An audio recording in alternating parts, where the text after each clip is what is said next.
ମୋର ପ୍ରିୟ ପିଲାମାନେ, ଆଶା କରିବି ସମସ୍ତେ ବହୁତ ହି ଭଲରେ ଥିବ ଏବଂ ଆପଣଙ୍କର ପରିବାରରେ ବି ପ୍ରାୟତଃ ସମସ୍ତେ ବହୁତ ହି ଭଲରେ ଥିବେ। ଆପଣଙ୍କ ପାଇଁ ବହୁତ ସାରା ଗୁଡ୍ ନ୍ୟୁଜ୍ ରହିଛି। ଯେମିତିକି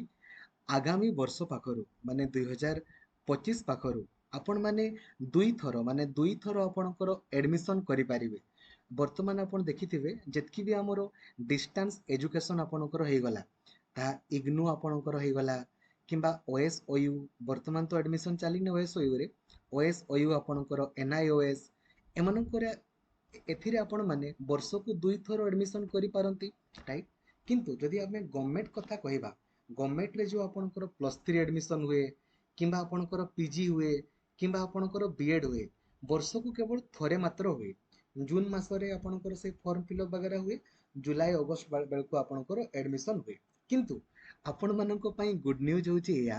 ଆଗାମୀ ବର୍ଷ ପାଖରୁ, ଠିକ ଅଛି, ଆଗାମୀ ବର୍ଷ ପାଖରୁ ଆପଣମାନେ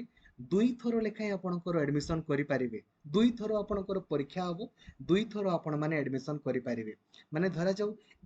ଏଇ 6 ମାସରେ ଆପଣମାନେ ସିଟ୍ ପାଇଲେନି, ନେକ୍ସଟ 6 ମାସରେ ପୁଣି ଆପଣଙ୍କର ପରୀକ୍ଷା ହବ, ସେତେବେଳେ ଆପଣମାନେ ପୁଣି ଆପଣଙ୍କର ଆଡମିସନ କରିପାରିବେ। ଠିକ ଅଛି, ଜାନୁଆରୀରେ ଥରେ, ଆଉ ଥରେ ଜୁଲାଇରେ ଆପଣଙ୍କର ଥରେ ଆପଣଙ୍କର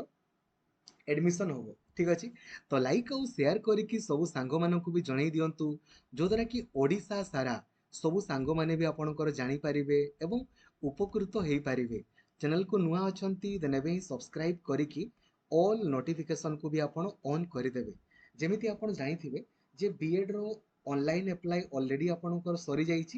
କେବଳ 3 ବର୍ଷିକିଆ ଆପଣଙ୍କର ବିଏଡ୍ ଏମଏଡ୍ ଆପଣଙ୍କର ବାକି ଅଛି। ଯେବେ ଆସିବ ମୁଁ ଆପଣଙ୍କୁ ଜଣେଇଦେବି। ଏହା କେବଳ ପିଜି ପିଲାଙ୍କ ପାଇଁ ଅଟେ, କିନ୍ତୁ 2024ର ବିଏଡ୍ ଆଡମିସନ ଅଲରେଡି ଆପଣଙ୍କର ଆପ୍ଲାଏ ସରିଗଲାଣି। ଠିକ ଅଛି, ଆପଣ ସୁନିଶ୍ଚିତ କ୍ୱାଲିଫାଇ କରିବା ପାଇଁ ଚାହୁଁଛନ୍ତି, ଅପସନାଲ ନୁହେଁ କମ୍ପଲସରି, ୟୁଟ୍ୟୁବରେ ସର୍ଚ୍ଚ କରନ୍ତୁ BEd planning video by Laxmidhar sir, ଆଉ ଏ ପ୍ଲାନିଂ ଭିଡ଼ିଓକୁ ଦେଖନ୍ତୁ। ଯେମିତି ମୁଁ ଆପଣଙ୍କୁ କହିଛି ସେମିତିକା ୱେରେ ପଢ଼ନ୍ତୁ, ସୁନିଶ୍ଚିତ ଆପଣ କ୍ୱାଲିଫାଇ କରିବେ। ଲକ୍ଷ୍ମୀଧର ସାର୍ ଅଫିସିଆଲ ଆପ୍ଲିକେସନରେ ବର୍ତ୍ତମାନ ସିଲାବସ୍ ଆମର 42 ଥର କଭରେଜ ଚାଲିଛି। ମୁଁ ଆପଣଙ୍କୁ କହିଥିଲି ପରୀକ୍ଷା ପୂର୍ବରୁ 45 ଥର ଆପଣଙ୍କର କଭରେଜ କରିଦେବି ୱିଥ୍ ଅଲ୍ PYQ। ଠିକ ଅଛି, 1 ଲକ୍ଷରୁ ଅଧିକ ମକ୍ ଟେଷ୍ଟ ସହିତ ଆପଣଙ୍କ ପାଇଁ ସବୁ ଜିନିଷ ଆଭେଲେବୁଲ ଅଛି ଲକ୍ଷ୍ମୀଧର ସାର୍ ଅଫିସିଆଲ ଆପ୍ଲିକେସନରେ। ଠିକ ଅଛି, ଏହା ସମ୍ପର୍କରେ ତ ଆମେ ଡିସ୍କସନ କରିବା, ତା ପୂର୍ବରୁ ଆପଣଙ୍କୁ ଜଣାଇବା ପାଇଁ ଚାହିଁବି, ଆପଣଙ୍କର ମନେ ଥିବ ଷ୍ଟେଟ୍ ସିଲେକ୍ସନ ବୋର୍ଡ ବା SSB ତରଫରୁ ଆମର ଯୋଉ ଜୁନିୟର ଆସିଷ୍ଟାଣ୍ଟ 2 ପ୍ରକାର ଭେକେନ୍ସି ବାହାରିଥିଲା। 2 ପ୍ରକାର ଆମେ ଆପ୍ଲାଏ କରିଥିଲେ। ଗୋଟେ ଯୋଉ BSc ଅଫିସ, CHSE ଅଫିସ ପାଇଁ ଆପଣଙ୍କର ବାହାରିଥିଲା, ତାର ଯୋଉ ପରୀକ୍ଷା ଆପଣଙ୍କର 19 ତାରିଖ ଆପଣଙ୍କର 19 ଜୁନରେ ହବ। ତ ଆଡମିଟ କାର୍ଡ ଆପଣଙ୍କ ପାଇଁ ଆସିଯାଇଛି। ଆପଣମାନେ ଡାଇରେକ୍ଟ ଲିଙ୍କ ଆପଣଙ୍କର SSB ର ଅଫିସିଆଲ ୱେବସାଇଟ ଦେଖନ୍ତୁ,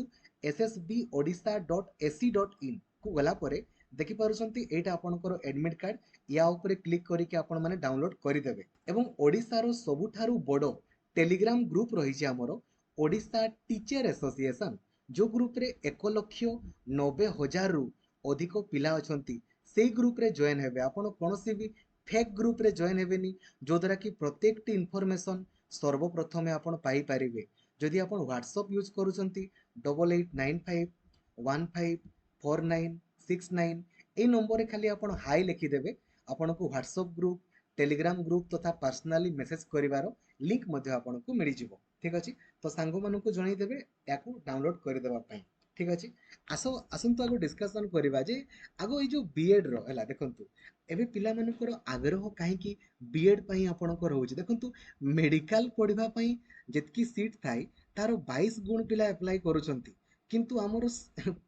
ପିଜି ପଢିବା ପାଇଁ ଯେତିକି ସିଟ୍ ଥାଏ ତାର ମାତ୍ର 2 ଗୁଣ ପିଲା ଆପ୍ଲାଏ କରୁଛନ୍ତି। ପିଜି କେହି ପଢୁନାହାନ୍ତି ଆଜିକାଲି। ଯିଏ ବି ପଢୁଛି ରେଗୁଲାର ମୋଡରେ କେହି ପଢିବା କଥା ନାହିଁ ପିଜି, କେବଳ ଡିଷ୍ଟାନ୍ସ ମୋଡରେ ଆପଣଙ୍କର କରିଦେବା କଥା। କିନ୍ତୁ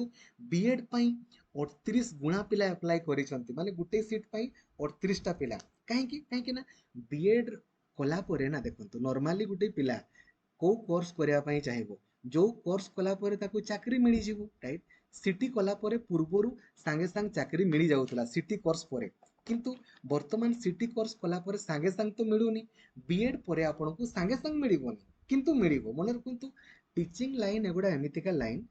ଯଦି ଆପଣଙ୍କ ପାଖରେ ଜ୍ଞାନ ଅଛି, ଆପଣଙ୍କ ପାଖରେ ଆଗ୍ରହ ରହିଛି ଶିକ୍ଷକତା କରିବା ପାଇଁ, आपण माने चाकरी सुनिश्चित पाइबे सांगे सांग न पाइले भी अल्प दिन पर पाइबे किंतु पढ़िया पई पड़िबो लर्निंग गोटे कंटिन्यूअस प्रोसेस आपण खाली बीएड कर देकी छाड़ी देबे देन आपे आपे चाकरी आपणकर पाखु पड़े आसीबोनी ठीक अछि ना आपण को पढ़िया पई पड़िबो तो ए जो एते एते पिला अप्लाई करूछंती यार मेन रीजन होची या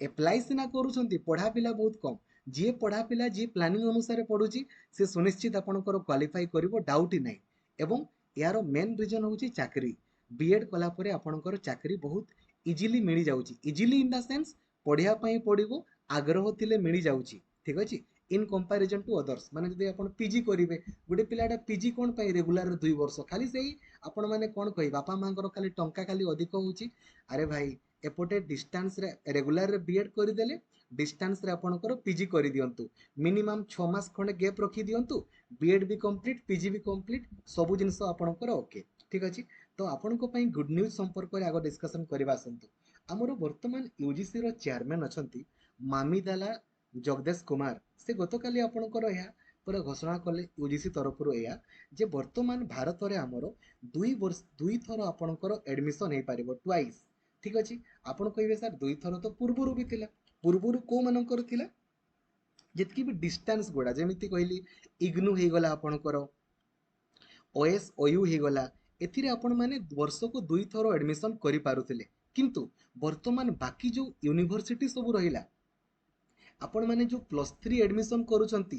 पीजी आपण माने करूछंती बीएड करूछंती सेथिरे मध्ये आपण माने 2 थर लेखा एडमिशन करि पारे माने वर्ष को 2 थर लेखा परीक्षा होबो 2 थर आपण माने कहिबे आपणकर पूरा पॉइंट टू पॉइंट प्रश्न केबे होबो कोहंतु तो देखंतु सांगे सांग होबोनी गोडा काई की होबोनी कहिले काई कि ना स्टाफ दरकार ना रे जोठी आपणकर वर्तमान 100 जण 100टा पिला अछंती तांकू पढेबा पई 10टा आपणकर टीचर एजुकेटर जणे प्रिंसिपल अछंती एबे पुणी आउ 6 मास परे सांगे सांग आउ 100टा पिला आसी जिवे तो पुणी सेतकी टीचर एजुकेटर दरकार कि नै बुझा पडुची ना तेनु करी सांगे सांग जिंस गुडा हुएनी यूजीसी आपणकर गाइडलाइन आनी देला एबे टिके याकू एडॉप्ट हेबा पई टाइम लागि पारे तो हुए तो प्रथम प्रथम इनिशियली बीएड रे आपणकर सब कॉलेज मानकर आरंभ होई न पारे इनिशियली किछि किछि कॉलेज मानकर होबो पीजी भी सेही भलिया +3 मध्ये सेही भलिया इनिशियली ता टाइम लागिवो तापरे आपण मानकर सब कॉलेजेस मानकर आपण माने बीएड भी करि पारिबे पीजी भी करि पारिबे +3 भी करि पारिबे